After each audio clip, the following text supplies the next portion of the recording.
protest. Activists target China and say China has reacted by detaining 2 Canadians.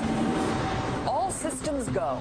I'm looking forward to getting a chance to ride on the end of the Canadarm. Space talk before a major spacewalk. 32 years after the sinking of the Edmund Fitzgerald, something has been discovered on the shores of Lake Superior. What it is and why some say it might be a hoax.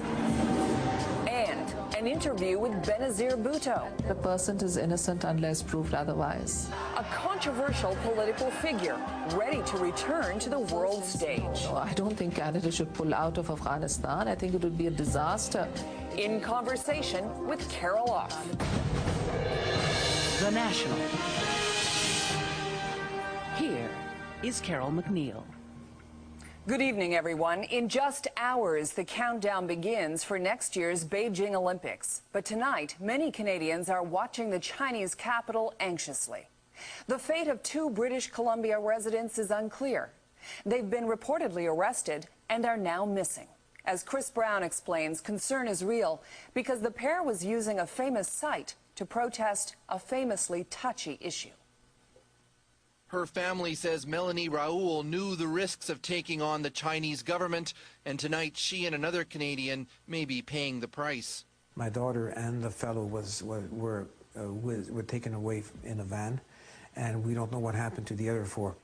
A total of 6 members of the group Students for a Free Tibet were apparently arrested after they climbed China's Great Wall and rappelled down a section of the ancient structure.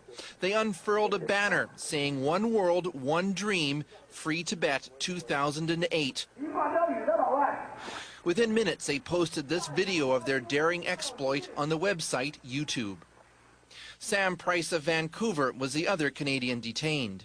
If you were to ask me if I would have agreed to allow him to rappel down the Great Wall of China and unfurl a banner, I'd probably say I would have talked to him quite seriously about that. Canadian officials say they are still trying to determine the status of Price and Raoul. A spokesperson for the Department of Foreign Affairs says it's still waiting for answers from the Chinese authorities.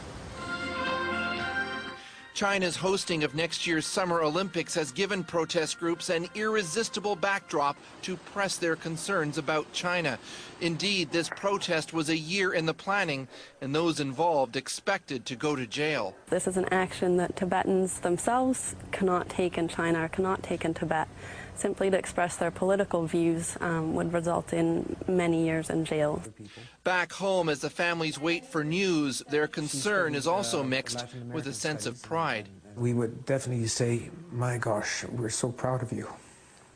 If we had to put a PS to the hug, it would be, we are proud of you. You are a wonderful, decent human being. We need more of you. Both Melanie Raoul and Sam Price have raised the ire of Chinese authorities before. 6 years ago, Price and another woman crashed a Canadian trade mission to China. They were detained for 4 hours before being sent back to Canada. This time, Price's family fears his time in custody could be far longer.